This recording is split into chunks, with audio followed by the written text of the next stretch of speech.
Hello everyone. In this video, I'll show you how to remove a song from a Spotify playlist. First, open Spotify and make sure you are signed into your account. Now go to your library from the left side of the screen. Here, you will see your playlists. Select the playlist that contains the song you want to remove. Once the playlist is open, find the song that you want to remove. Now, click the three-dot menu next to the song. A menu will appear with different options. In this menu, look for the delete option. Click on Delete to remove the song from your playlist. After clicking Delete, the song will be removed from this playlist.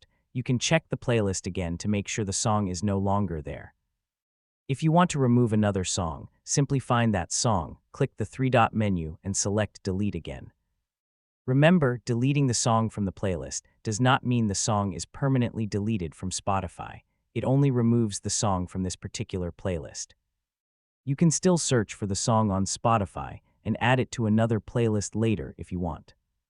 So if you want to clean up your playlist or remove songs you no longer want, you can easily do it using this method. That's all you need to do to remove songs from a Spotify playlist. Thanks for watching. If this guide was helpful, don't forget to like the video and subscribe for more simple technology tutorials.